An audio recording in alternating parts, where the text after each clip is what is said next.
Carta de Santiago. Santiago, capítulo 1.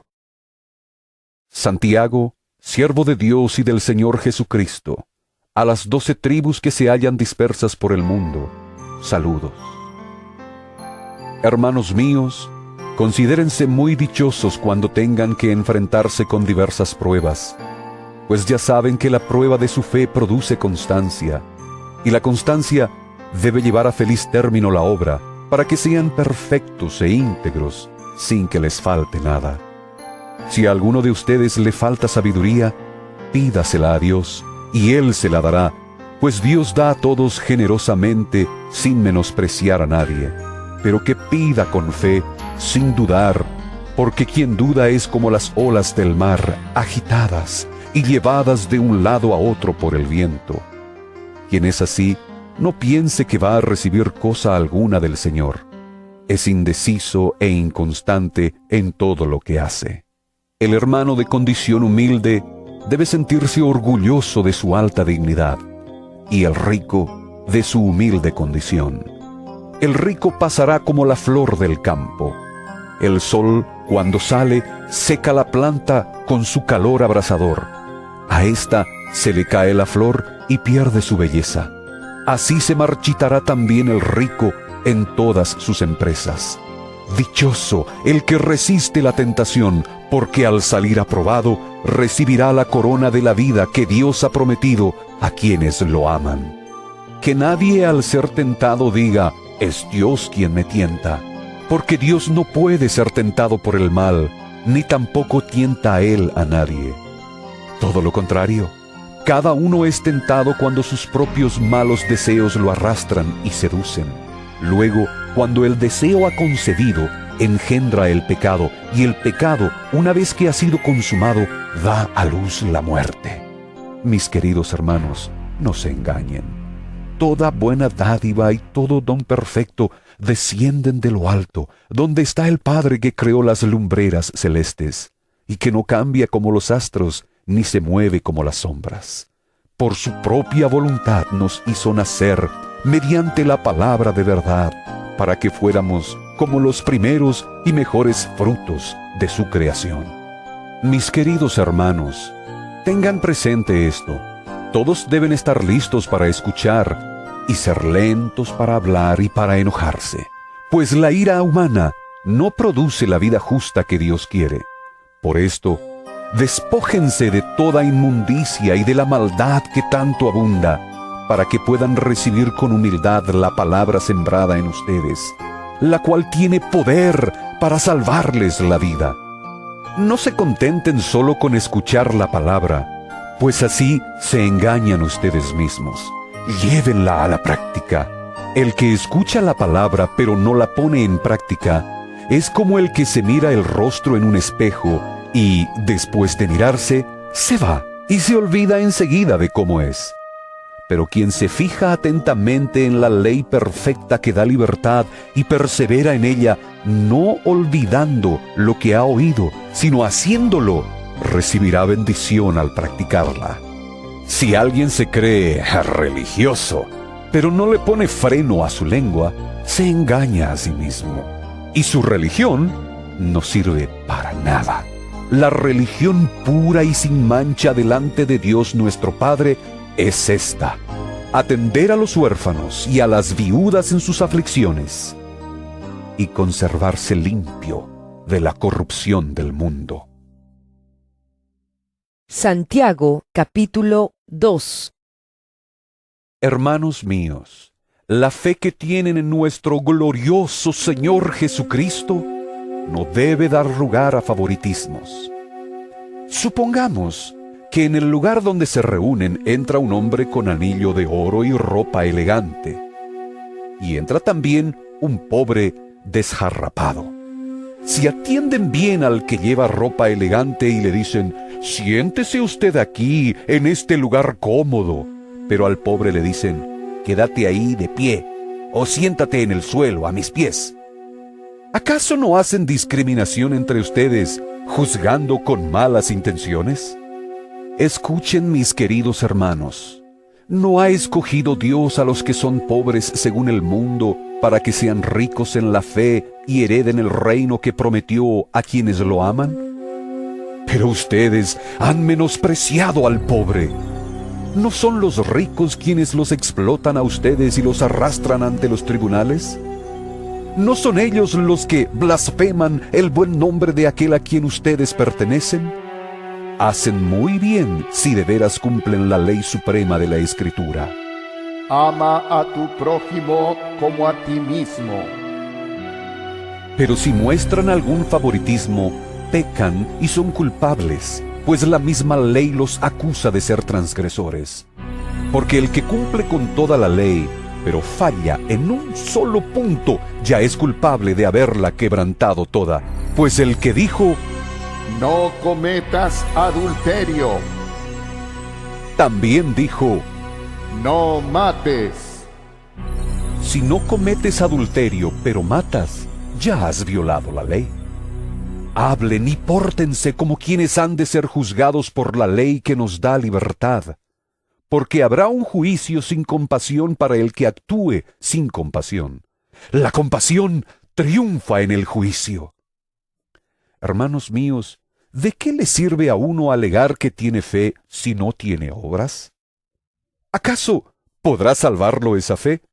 Supongamos que un hermano o una hermana no tienen con qué vestirse y carecen del alimento diario, y uno de ustedes les dice, que les vaya bien, abríguense y coman hasta saciarse, pero no les da lo necesario para el cuerpo. ¿De qué servirá eso? Así también la fe, por sí sola, si no tiene obras, está muerta. Sin embargo, alguien dirá, ¿tú tienes fe y yo tengo obras? Pues bien, muéstrame tu fe sin las obras, y yo te mostraré la fe por mis obras. ¿Tú crees que hay un solo Dios? ¡Magnífico! ¿También los demonios lo creen y tiemblan? ¡Qué tonto eres! ¿Quieres convencerte de que la fe sin obras es estéril? ¿No fue declarado justo nuestro padre Abraham por lo que hizo cuando ofreció sobre el altar a su hijo Isaac? ¿Ya lo ves? Su fe y sus obras actuaban conjuntamente, y su fe llegó a la perfección por las obras que hizo. Así se cumplió la escritura que dice, le creyó Abraham a Dios, y esto se le tomó en cuenta como justicia. Y fue llamado amigo de Dios. Como pueden ver, a una persona se le declara justa por las obras, y no solo por la fe. De igual manera, ¿no fue declarada justa por las obras aún la prostituta Rahab, cuando hospedó a los espías y les ayudó a huir por otro camino?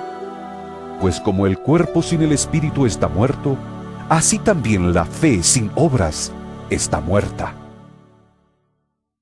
Santiago, capítulo 3. Hermanos míos, no pretendan muchos de ustedes ser maestros, pues como saben, seremos juzgados con más severidad. Todos fallamos mucho. Si alguien nunca falla en lo que dice, es una persona perfecta, capaz también de controlar todo su cuerpo. Cuando ponemos freno en la boca de los caballos para que nos obedezcan, podemos controlar todo el animal. Fíjense también en los barcos. A pesar de ser tan grandes y de ser impulsados por fuertes vientos, se gobiernan por un pequeño timón a voluntad del piloto. Así también la lengua es un miembro muy pequeño del cuerpo, pero hace alarde de grandes hazañas. Imagínense qué gran bosque se incendia con tan pequeña chispa. También la lengua es un fuego, un mundo de maldad. Siendo uno de nuestros órganos, contamina todo el cuerpo y, encendida por el infierno, prende a su vez fuego a todo el curso de la vida. El ser humano sabe domar, y en efecto, ha domado toda clase de fieras, de aves, de reptiles y de bestias marinas. Pero nadie puede domar la lengua. Es un mal irrefrenable, lleno de veneno mortal. Con la lengua bendecimos a nuestro Señor y Padre, y con ella maldecimos a las personas creadas a imagen de Dios. De una misma boca salen bendición y maldición. Hermanos míos, esto no debe ser así. ¿Puede acaso brotar de una misma fuente agua dulce y agua salada? Hermanos míos, ¿acaso puede dar aceitunas una higuera o higos una vid? Pues tampoco una fuente de agua salada puede dar agua dulce. ¿Quién es sabio y entendido entre ustedes? Que lo demuestre con su buena conducta, mediante obras hechas con la humildad que le da su sabiduría. Pero si ustedes tienen envidias amargas y rivalidades en el corazón, dejen de presumir y de faltar a la verdad. Esa no es la sabiduría que desciende del cielo, sino que es terrenal, puramente humana y diabólica. Porque donde hay envidias y rivalidades, también hay confusión y toda clase de acciones malvadas. En cambio, la sabiduría que desciende del cielo es ante todo pura, y además pacífica, bondadosa, dócil, llena de compasión y de buenos frutos, imparcial y sincera. En fin, el fruto de la justicia se siembra en paz para los que hacen la paz. Santiago capítulo 4. ¿De dónde surgen las guerras y los conflictos entre ustedes? ¿No es precisamente de las pasiones que luchan dentro de ustedes mismos? Desean algo y no lo consiguen. Matan y sienten envidia y no pueden obtener lo que quieren. Riñen y se hacen la guerra. No tienen porque no piden. Y cuando piden, no reciben, porque piden con malas intenciones, para satisfacer sus propias pasiones. ¡Oh, gente adúltera! ¿No saben que la amistad con el mundo es enemistad con Dios? Si alguien quiere ser amigo del mundo, se vuelve enemigo de Dios. ¿O creen que la Escritura dice en vano que Dios ama celosamente al Espíritu que hizo morar en nosotros? Pero Él nos da mayor ayuda con su gracia. Por eso dice la Escritura: Dios se opone a los orgullosos, pero da gracia a los humildes. Así que sométanse a Dios, resistan al diablo, y Él huirá de ustedes. Acérquense a Dios, y Él se acercará a ustedes. Pecadores, límpiense las manos. Ustedes, los inconstantes, purifiquen su corazón, reconozcan sus miserias, lloren y lamentense, que su risa se convierta en llanto y su alegría en tristeza. Humíllense delante del Señor, y Él los exaltará. Hermanos, no hablen mal unos de otros. Si alguien habla mal de su hermano o lo juzga, habla mal de la ley y la juzga. Y si juzgas la ley, ya no eres cumplidor de la ley, sino su juez. No hay más que un solo legislador y juez, aquel que puede salvar y destruir. Tú, en cambio, ¿quién eres para juzgar a tu prójimo? Ahora escuchen esto, ustedes que dicen: hoy o mañana iremos a tal o cual ciudad, pasaremos allí un año, haremos negocios y ganaremos dinero. Y eso que ni siquiera saben qué sucederá mañana. ¿Qué es su vida? Ustedes son como la niebla, que aparece por un momento y luego se desvanece. Más bien, debieran decir: si el Señor quiere, viviremos y haremos esto o aquello. Pero ahora se jactan en sus fanfarronerías. Toda esta jactancia es mala. Así que comete pecado todo el que sabe hacer el bien y no lo hace. Santiago capítulo 5. Ahora escuchen ustedes los ricos. Lloren a gritos por las calamidades que se les vienen encima. Se ha podrido su riqueza y sus ropas están comidas por la polilla. Se han oxidado su oro y su plata. Ese óxido dará testimonio contra ustedes y consumirá como fuego sus cuerpos.